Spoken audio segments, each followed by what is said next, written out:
Mm. Great. So welcome back to this term's edition of the Oxford Discrete Maths and Probability Seminar. It's a huge pleasure to have Élie Aïdékon joining us, in fact, from Paris, but normally he hangs out at Fudan University. Élie, over to you. Thank you very much for your invitation. So I would like to talk about a joint work with Yuyun Hu and Zanshi, which appeared online a couple of months ago. So in this talk, we will study some random variable, which is a function of a tree decorated with random variables. And what I'm going to do,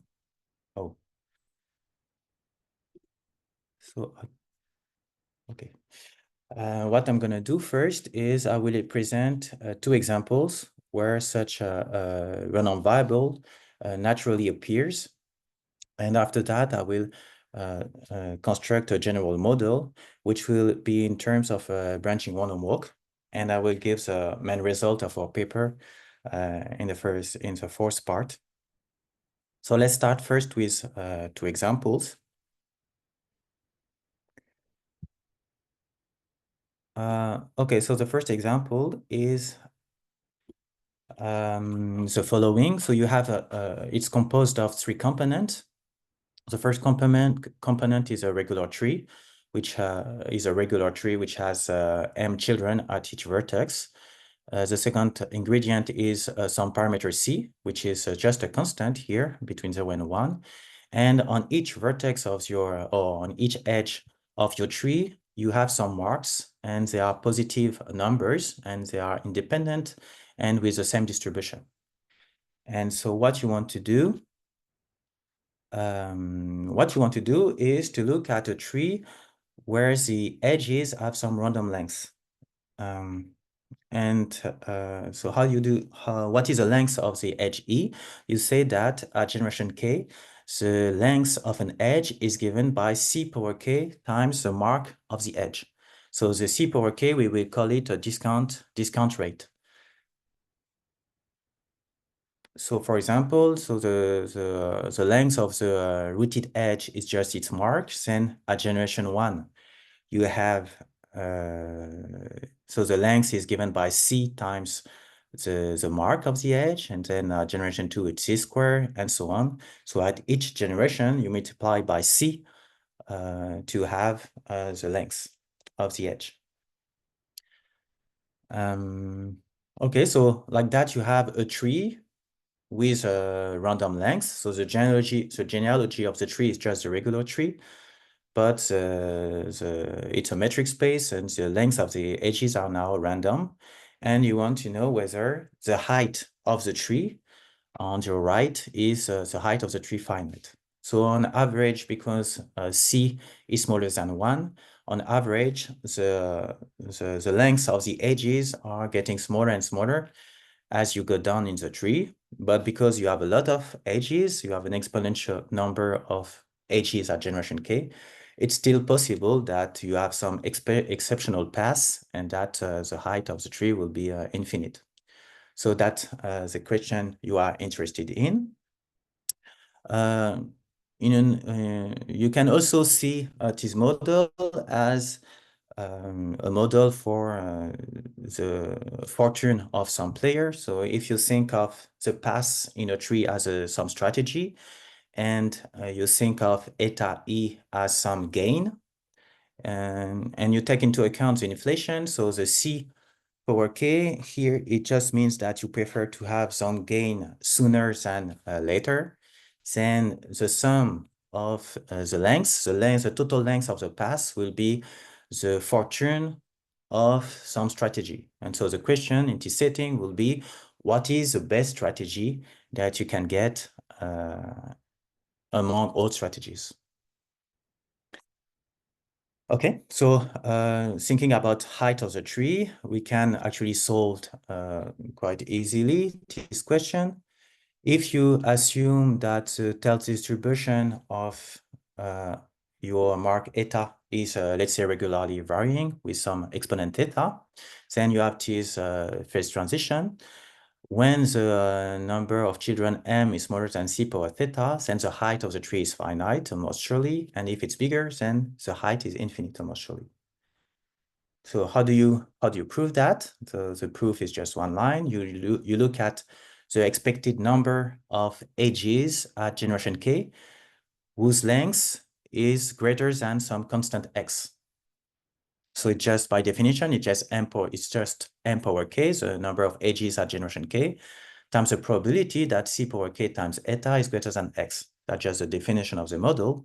And then because you know the tail distribution of eta, you can directly see that in the first case, the longest edge at generation k has a length that decreases exponentially. And therefore, the height of the tree is necessarily finite. When you look at generation k, you look at the longest edge, it decreases exponentially in k. In the second case, actually the longest edge increases exponentially, and therefore the height of the tree will also be infinite. So that solves the question on whether the height of the tree is finite or not. And historically, why we looked at this model, it's from a paper of Atreya in 1985, who was interested in a solution of a fixed point equation. So to see why this random variable x is a solution of a fixed point equation, you just look at what's happening at generation 1 in your tree. So you decompose your tree as the rooted edge, which has length eta by definition, and then to have the height of the whole trees, and you need also to look at the maximal height of subtrees at generation 1. These subtrees are independent, and the height is the same as the original height once you take into account the discount factor c. So you see that x is equal in distribution to eta, the length of the root edge, plus the maximum of c, because you have the discount rate, times id copies of your random variable x. So this random variable x is a solution of this fixed point equation. And we call it an endogenous solution because it's a measurable function of a tree decorated by the random variables eta. So that's why we call it endogenous. Atreya showed that actually it was unique when x was finite. It's unique among a certain class of distribution, but it's not unique if the class of distribution is bigger. So that's the first example. And so we see that we constructed a random variable, which is solution of a fixed point equation. This fixed point equation here is the unknown is a distribution. The unknown is a distribution of x. A second example where you have a similar kind of random variable is in computer science. So suppose that you have a set of n numbers. So you need to think of n as a very large number, which will go to infinity. So we have a big set of numbers. And the goal is to find the case smallest number in this set. So that will be the target or the result. And the algorithm is as follows. So you start with a set of n numbers. You pick a random number in this set. You call it the pivot. And then you compare all the other numbers to the pivot. Like this, you will get two clusters. One cluster is a set of numbers which are smaller than the pivot. And the other one is a set of numbers bigger than the pivot. So like this, you have two clusters of number of respective size, n1 and n2. And just knowing the size n1 or n2, you will see whether the target is the pivot or is in the set of small numbers or in the set of big numbers. So let's suppose that n1 is greater than k, and therefore you know that the pivot is in the set of small numbers. Then you can iterate the algorithm. You take a pivot in the set of n1 numbers, and you compare the other numbers and so on until you get the target. So that's the algorithm, and you are interested in the performance of this algorithm when you look at the maximum over k. So it's like a worst case, the worst case cost of the algorithm. So you call it xn. So what you can see that xn is roughly n, because at the beginning you need to make n-1 operation to compare the numbers with a pivot. So you have n plus, then you take the maximum of the performance of the algorithm at generation 1. If you are ready to believe that xn over n converges to some distribution x, then you see that indeed x satisfies again a fixed point equation, which is 1, plus the maximum of u x1 and 1 minus u x2, where u is a uniform one-on variable, uniform in 0, 1. So the u here is because n1 divided by n converges to something which is uniform in 0, 1, because the pivot is random. So it had the same kind of fixed point equation that we had. So yes, it is the equation x1 and x2, they are independent of u and with distribution, the same distribution as x. So you have, again, a fixed point equation. And it's the same kind of equation that we had. Now the mark eta is just 1, so it's a constant. And what we called the discount rate before, which was a constant c, is now random. It's just a u and 1 minus u, so it's a uniform or non-variable.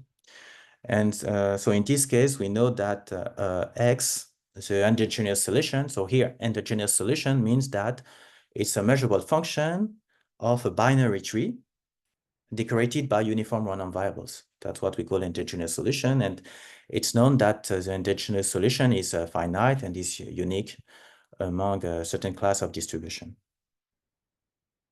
Okay, so that's two examples where you have a random variable x, which is solution of fixed point equation. And what we're going to do now is to generalize this model where both the mark eta and the discount rate are random. So that's what I'm going to do now.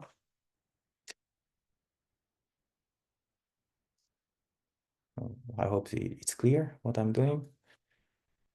Okay, so the general model, it will be in terms of a branching one-on walk. So there will be two ingredients. First, the branching one-on walk. The branching one-on walk will give the discount rates, and then we will put marks on the vertices.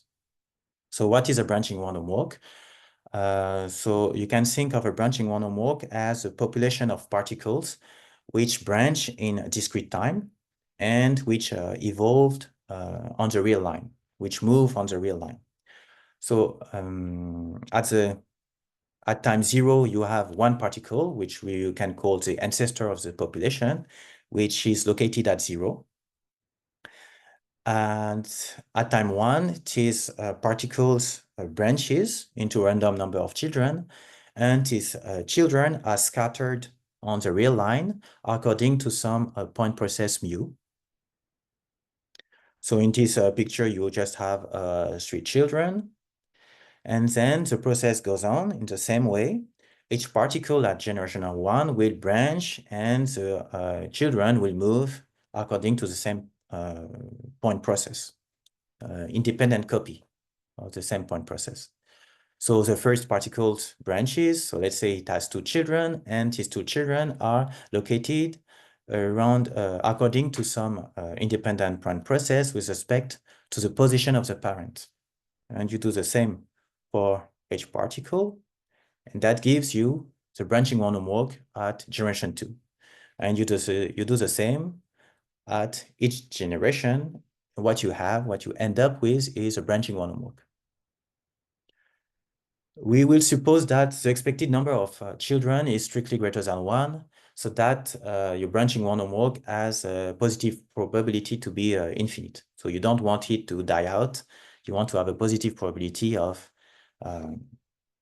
being alive forever, of survival. Okay, so that's the first ingredient of our model. We have a branching one-on walk, and what we called discount rates before. So in the first example, the discount rates was c power k. In this model, the discount rate of a vertex u will be exponential of its position. So it's exponential. Vu is a position of a vertex u. Exponential of Vu, that will be the discount rate. So that's the first ingredient. And now what you do, you just, once the branching random walk is constructed, on each vertex, you add some RID marks. I call it eta u, which will be positive marks on the vertices, on the nodes of the picture. Once you have these two components, you can construct what you call the discounted sum. For each pass, so xi will be a pass in your branching random walk. So you take some pass in your branching random walk as a red pass in the picture. And the discounted sum along the pass will be the sum over the vertices of the pass of exponential vu times eta u. So that will give you a random variable, which for each pass xi. And the random variable that you are interested in is a sum of all these discounted sum. So for each pass xi, I have a discounted sum, which is a sum of exponential vu eta u along the pass. And you are looking at the sum of all these sums. So the problem here is that you have infinite uncountable number of paths, and therefore you need to control what's happening on all these paths. So it's not clear from the definition that indeed you have something which is finite in the end. And that's a question raised by Aldous and Bandiopadie in 2005. And it's related to questions on fixed point equations. Another way to see to understand this question is to see that dxi is a function on the set of paths. So a path, you can think of it as a metric space. The set of paths that you can call boundary of the tree, you can see it as a metric space. And what you are doing here is you are constructing a random function on the boundary of the tree. And so you want to know whether this random function is bounded. You can actually get easily convinced that it's the same as saying whether the random function that you are constructing is actually continuous. So basically that's what we are asking here. So one word about the link with a fixed point equation. So again, to see that it's a solution of a fixed point equation, you discuss on generation 1, and you see that the discounted sum, in the discounted sum, you just need to separate the contribution of the ancestor, which is some mark eta, and after that, you just have subtrees, which see that the children are generation 1, and so you have ID copies of your random variable x once you take into account the discount factor exponential vu. Okay, so it's the same, it's indeed the same kind of fixed point equation that we had in the examples. So in the first example, the discount rate in red was a constant, meaning that your branching random walks is actually deterministic in the first example. And in the second example, the mark eta was 1, and the discount rate was uniform, meaning that your branching random walk has binary branching.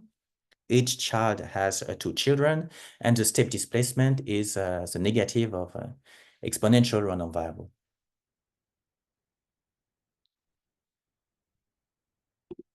Okay, so that's the model. All right, so from now on, we will only think about the branching random walk decorated by some marks on the vertices. On each path, we look at a discounted sum, and we want to know whether the sum on all paths is finite or not. That will be what we will be interested in the rest of the talk. In the first step, what we can do is to think of, is to look at the case where the marks is equal to 1. So in particular, that's what happened in the second example that we had. So let's forget, in the first step, let's forget about the mark eta, so that the discounted sum is just sum of exponential of vu. So we only look, it's just a measurable function of the branching random walk. We don't think about the marks. So you just look at the sum of exponential vu. So if you want to understand the random variable x, which is a sub of this sum, you see that you need to understand what's happening when the particles in the branching random walk take high values. Okay? You're looking at exponential VU, you want the sum to be big, so you want to understand the extrema, the maximum of a branching random walk. So fortunately, that's something which is well studied. Okay, so branching random walk is something that is well studied for its own interest, but it's also because it pops up in different models. So that's something that has been studied a lot in recent years and even before. And in particular, the maximum of a branching random walk is something that is well known. So let's call Mn the maximum of a branching random walk at generation n. So you have your branching random walk, which evolves in time. And you look at the maximal position at generation n. You call it Mn. And you have a law of large number, a kind of law of large number, which tells you that Mn divided by n converges almost surely to some constant. I call it gamma. And so that's a result which dates back to Hammersley and Kingman in the 70s. And this gamma is characterized in terms of a function phi, which you can think of kind of log Laplace transform related to the point process mu, which governs your branching random walk. So anyway, gamma is just a constant. And basically, you have three cases when the minimum of phi on the positive half line is positive or not. So in the first case, when gamma is strictly positive, the maximum, so Mn over n will, Mn will go to infinity at a linear speed. In the third case, gamma is strictly negative, and therefore Mn will go to minus infinity in a linear speed. So in particular, all the particles, because Mn is the maximum, all the particles in the branching random walk will go to minus infinity linearly. And the case in the middle is a critical case where gamma is equal to 0. In this case, Mn over n goes to 0, but you can still show that the maximum goes to minus infinity. So even in the critical case, the maximum goes to minus infinity, and the speed is actually logarithmic. In all cases, you can actually show that the maximum minus gamma n minus a second order term converges in distribution, and here you don't have to rescale, you just recenter your maximum and it converges in distribution as n goes to infinity. So that's something I did in 2013. Yeah, so it's a convergent distribution. It's not almost sure because you have a lot of fluctuation at the tip of your branching random walk. So there's a lot of fluctuation happening, so you cannot expect to have a convergence in distribution of the maximum properly recentered, but you have convergence in distribution. So only with this information, we can already say a lot of things about this discounted sum in the case when eta is equal to 1. So I recall that the discounted sum is just the sum of exponential VU. Oh, we get rid of the mark eta. So just some notation. I rewrite this sum as V psi n, where psi n is a vertex on the path psi at generation n. So we have now an easy upper bound. We can say that V psi n is smaller than the maximum at generation n. Okay, psi n is a vertex at generation n, therefore it's smaller than Mn, the maximum. And so you can see that all discounted sums are bounded by the sum of the exponential of Mn. Therefore, when gamma is strictly negative, which was the first case in the former slide, Mn goes to minus infinity linearly at a linear speed, and therefore the sum on the right-hand side is finite. And so you can already say that indeed my random variable x, which is a sup, is finite, almost surely. Okay, so that's the first case. For a lower bound, what you can say is that x is greater than any exponential VU. If you take a vertex u, you take a path which goes through the vertex u, and so you can say that indeed x is greater than exponential vu, and therefore it's also greater than exponential mn for any n. And therefore, in the first case, when gamma is strictly positive, we know that mn goes to infinity almost surely, and therefore x is equal to infinity almost surely. So basically, we already have almost all the answers. There's only one case left, which is a critical case. And actually, that's the most interesting case. So this question was asked in a paper of Jean Bertoin, Nicolas Curien, and Armand Riera, because it's related to the height of what they call self-similar Markov trees. And so they wanted to know whether in the critical case, these trees were still compact, so whether the height was still finite. And so in our setting, that means that translates into a finiteness of this random variable x. So actually, that's how we got interested in this kind of question. It's because of this paper.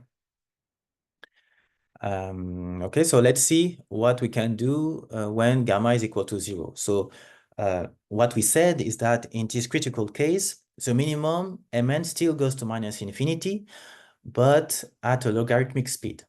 So the upper bound that we had is now a Riemann sum. Mn is logarithmic. And so in general, there are cases where this sum will be infinite, and therefore this upper bound won't be good enough. So still, we would like to know whether the upper bound that we have, it's a good upper bound. So for that, you need to see whether you are making a huge error when you take the upper bound, when you bound d psi by the sum of exponential mn. So what we are doing in the upper bound, we are approximating v psi n by mn. So this bound will be good if you had a path psi which is close to the maximum at all times. If you had a path which was indeed close to mn at any n, then this bound will be sharp. Actually, it's not the case, and the upper bound is actually a crude bound because exactly you cannot find a path which stays close to the maximum at all times. So this upper bound won't be useful. And if you want to have like a picture of what's happening, it's the following.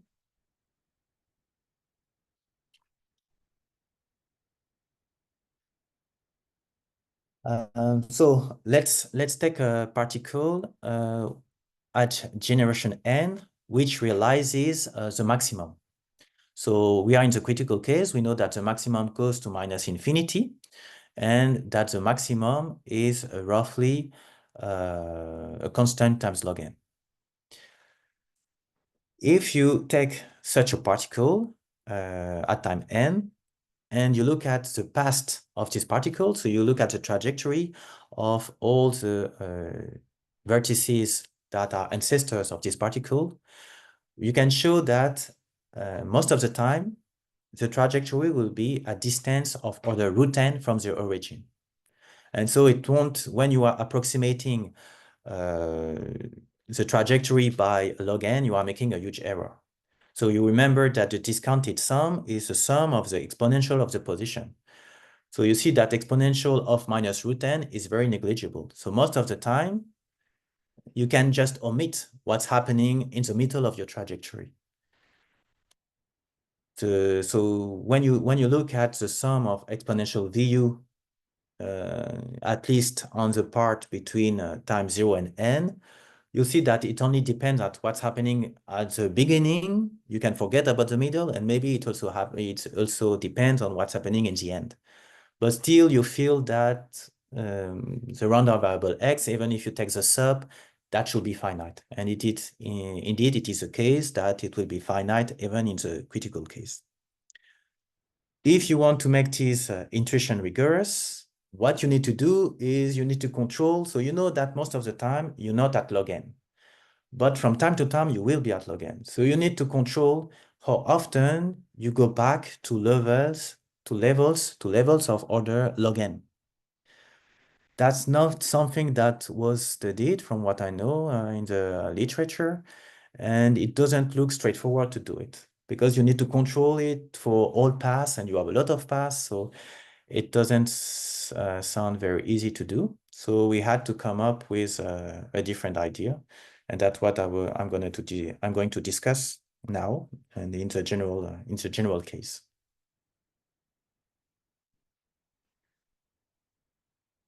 Okay. Okay, so I present the main result of our paper.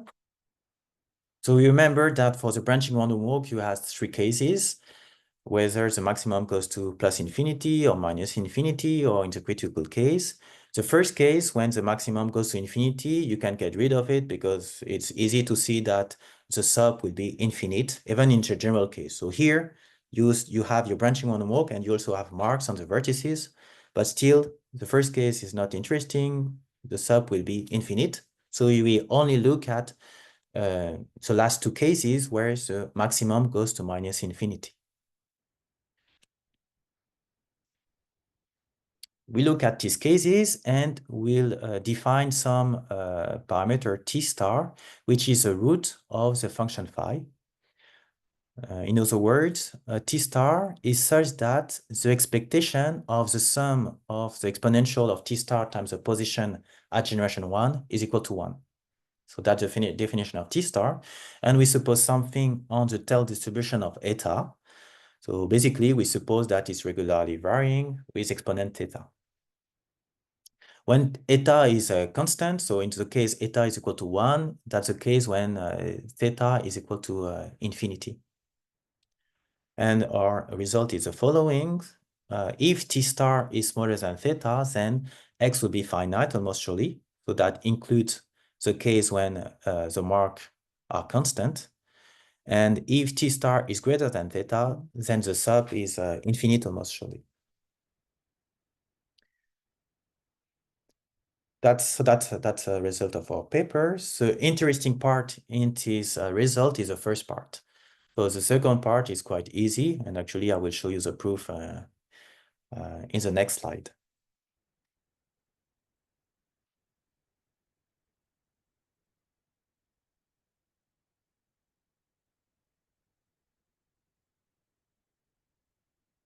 Okay, so let's prove. So now I want to prove the theorem. So let's see. So let's see why the second part is true. So you suppose that t star is greater than theta, and you want to show that x is infinite, almost surely. If you remember what we did in the first example, when we wanted to prove that x was that the height of the tree was infinite, what we did in the first example, we showed that actually the longest edge itself, it will be infinite. It will go to infinity. So that's the same. That's also what happens here. If you look at the contribution of particles, so the contribution is exponential vu eta u. If you look at the sum of this contribution of over all particles, then it will be infinite. So you could do that by looking at particles at generation n, but you have 2 kinds of randomness here, one from vu, the branching random walk, and one from eta u.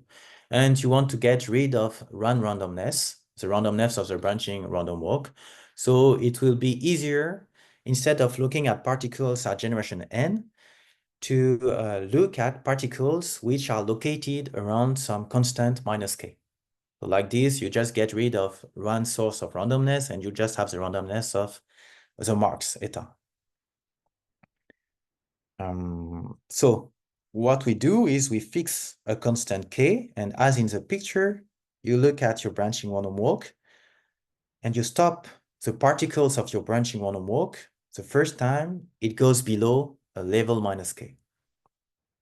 So that's the red particles in the picture. You call it a stopping line because it only depends on the history of the past. It doesn't depend on what's happening after. So you can call that a stopping line. And so the red particles are located around minus k. And what we can show is that the size, the number of red particles, the size of the stopping line is roughly exponential T star K. So that's why the parameter C star comes into play, is because that's actually the length of the size of this stopping line. So if you want to have some intuition on why indeed the size of the stopping line is exponential T star K, remember, so that's the last line of the slide, remember that T star is such that the expectation of the sum of exponential T star VU is equal to 1 when you look at the sum on the first generation. Once you have that, you have you can construct some martingales. And because you have some martingale, you can replace generation 1 with the stopping line, with the red particles. And so what you can prove is that 1 is also equal to the expectation of exponential T star VU on the stopping line, on these red particles. VU is of order minus K, so you can just say that it's exponential minus T star K times the expectation of the size of the stopping line, which tells that indeed the size is of order exponential T star K. So that's, let's say, the intuitive explanation why you have these asymptotics for the number of red particles. And once you have that, you can just look at the contribution of this red particle, and you can show that indeed it will go to infinity because you know the number of red particles and you know the tail distribution of eta. And so when T star is greater than theta, indeed, the maximal contribution goes to infinity exponentially in K. So that already settles the second part of the result.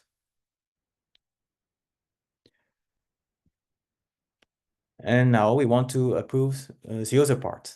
So we want to show that when T star is smaller than theta, then X is finite almost surely. Okay, so that's what we're going to do. So you could try to think about the same strategy, meaning that you look at your stopping line and you look at the contribution of your particles, and because you know the tail distribution of your mark eta, you can show that the contribution is actually exponentially small now.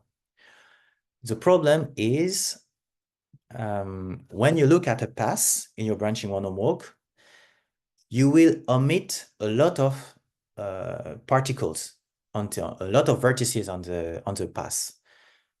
Because you are only looking at vertices that are in some stopping line. But in the general case, most of the vertices are not in such a stopping line. So if you just control what's happening on such stopping line, you will only control what's happening on some very exceptional vertices in your pass. And you also need to control what's happening, because it's a sum, you also need to control what's happening between two red vertices of your pass. And we saw that you had a lot of fluctuations. When you are in the critical case, you know that you can go to minus root n and then go back to log n. So you have big fluctuations, and then it's not enough to just control what's happening on some red vertex as in the picture. Still, we can use the same kind of ID, but by generalizing a little bit the stopping line. And that we're going to do in the next slide. So the proof of this statement is just this slide. So our goal is to show that the discounted sum is uniformly bounded when you take the supremum over all pass psi. Okay, so let's try to see how to prove that. So first, I claim these two bullet points.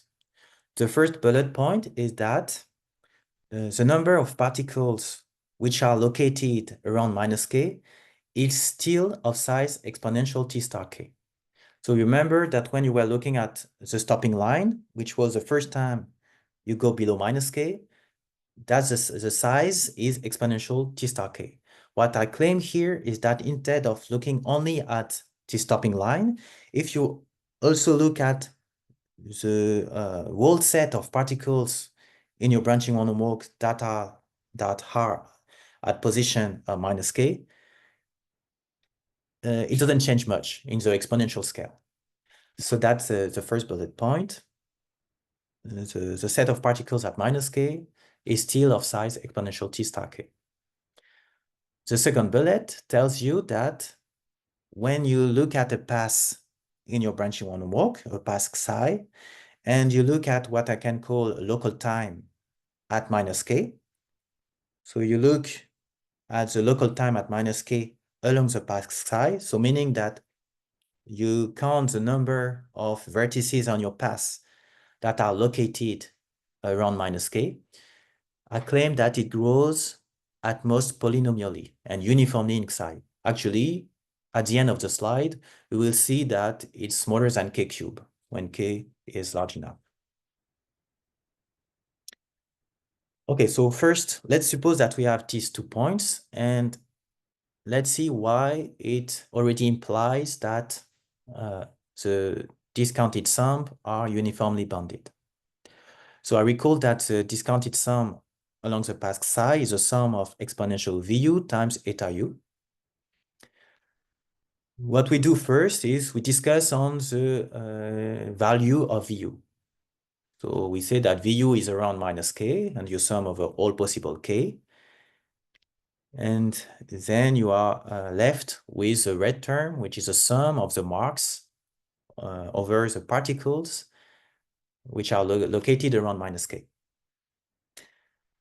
Then you use an upper bound. You will bound eta u by the supremum of the marks over all particles at minus k. Okay, so that gives an upper bound. If you look at the red term here, so you have exponential minus k at the sub of eta u on all particles u at position minus k, this is exponentially small. So why? It's just because it's a consequence of the first bullet point. You know the size of the set of particles at position minus k, and the eta u are ID marks, are ID random variables. You know their tail distribution, and then because t star is smaller than theta, it will be exponentially small. So that's exponentially small in k. That's a consequence of the first bullet point. And the red term here, the second term, is polynomial. I said that it's smaller than k cubed. All right, so you have a sum of something which is exponentially small in k times k cubed, and therefore, indeed, the sum is finite, and therefore, indeed, the random variable x is also finite. The sum over all paths of the discounted sum is finite, almost surely.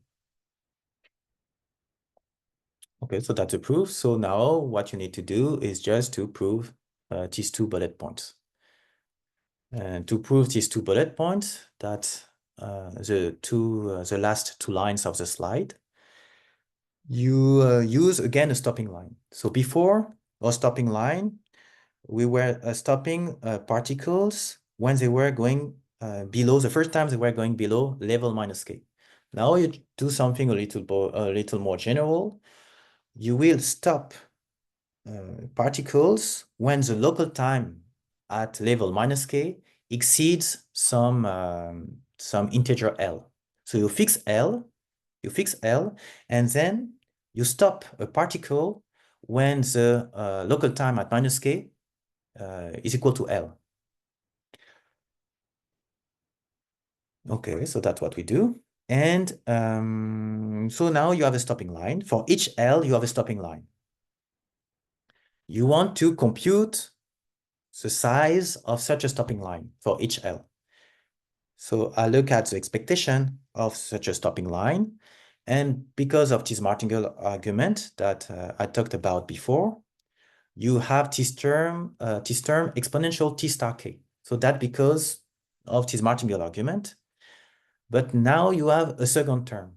So intuitively, why you have this second term is because your stopping line doesn't necessarily cut all paths in your tree.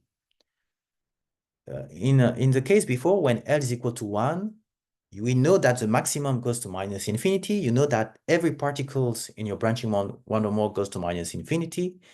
And therefore, you know that you will cut any path when L is equal to 1. When L is greater than 1, it's actually possible that you have paths which local time at minus k is smaller than L. And therefore, it's not clear that the stopping line will cut any path in your tree. You can miss some paths in the tree. This red term takes this into account. So you can actually prove it by something which is called many-to-one lemma, but I don't want to go into the details. What is this term? This term is the probability that a typical random walk, so a typical extremal path in your branching random walk has local time at level minus k greater than L. So that's the term that you need to add. The probability that a random walk, a typical random walk in your branching random walk, has local time greater than L. So S here is just a random walk which goes to minus infinity. Now, if S is a random walk with a drift, the amount of time spent at any level is just geometric. So if you ask L to be greater than k squared, it will be already, this probability will already beat any exponential. It will be very small. When the random walk is centered, but still you condition it on going to minus infinity, then typically the local time at level minus k will be k.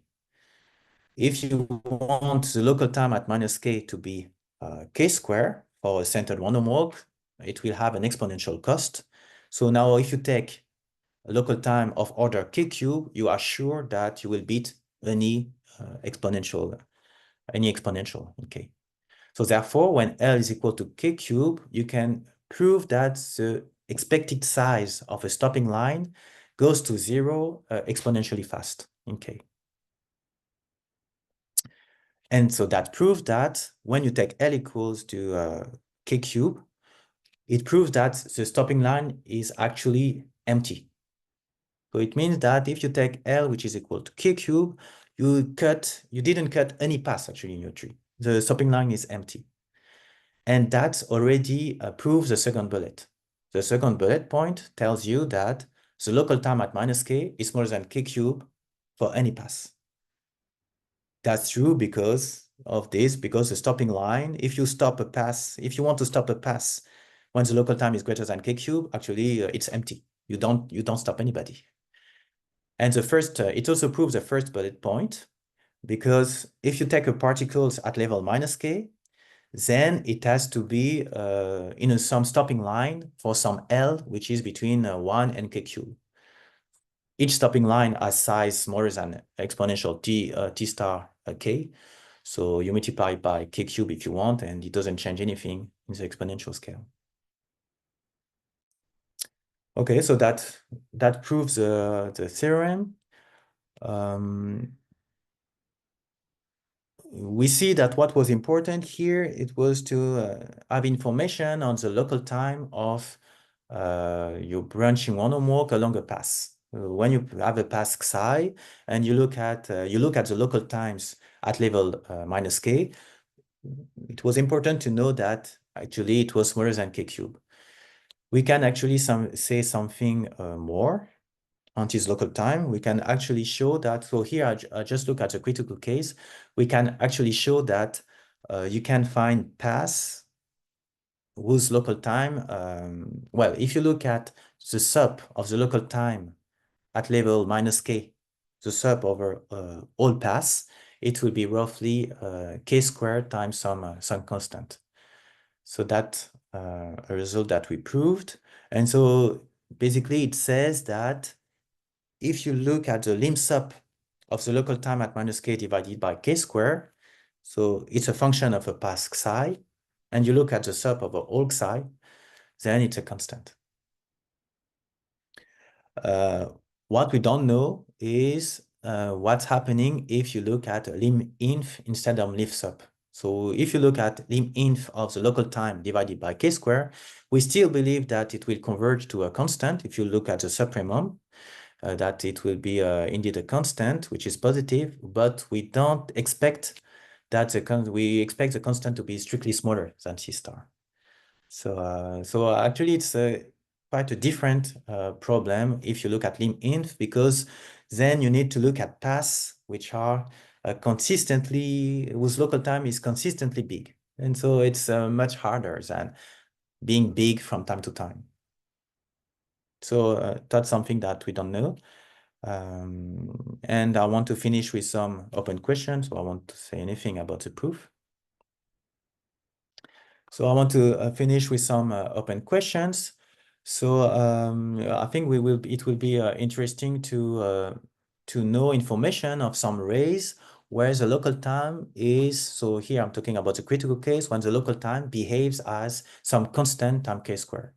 And so that's reminiscent of analogous problems for planar Brownian motion, where people look at seek points on the planar Brownian motion. Here it's the same as you can think of it as seek rays in your branching random walk. So you want to know the Hausdorff dimension of rays along which your random walk spent has a local time of order a times k squared at level minus k. A second question will be to have weaker assumptions on the fixed point theorem. So can you have weaker assumption of the mark eta? Also, what's happening in the critical case when T star is equal to theta? That's something we haven't looked at. And finally, here we only looked at the endogenous solution of the fixed point equation. So basically, we are looking at the existence of a very natural solution, but we didn't talk about uniqueness at all. So it would be also interesting to know, to study all possible solutions of this fixed point equation. Thank you for your attention. Thank you very much for a beautiful talk. So I'd like to invite people to ask questions. Maybe I can start by just sort of coming from your last open question. Do you have any idea what other solutions might, I mean, the non-endogenous ones, if there are some, what they might look like? Yeah, so in the paper of Aldous and Boundedness, they actually already have a result on this question on non-uniqueness. So they show that you can, if you have an endogenous solution, which is finite, you can actually perturb it with some other solution, with some other random variable, and it will give you another solution. So at least in some cases, it's I think it's a conjecture that is non-endogenous. Or I forget. Maybe they prove that it's non-endogenous, and that but there's a conjecture whether the solution that they construct are all distinct. I'm not completely sure, but at least I know that there is a result on non-uniqueness. And so for that, so the fixed point equation, it's non-homogeneous. You have x, which is equal to eta plus the maximum of something. Mm. And so what they do is they take the solution of this equation, and then they add a solution in a certain way, they add in a certain way a solution of the homogeneous equation. So they forget about the eta, and then you have solution, and then you can perturb in some sense with this solution, and that gives rise to other solutions. But I think it's in some particular case, and so in the general case, I'm not sure that we have a lot of information, and so that will be very interesting to investigate that. Thank you. Does anybody else have a question? Feel free to unmute yourselves and ask if you do. Okay, I'm not seeing anybody. So in that case, I'm going to stop recording. And what I propose is that we unmute and give Élie a big round of applause for a lovely talk. Thank you.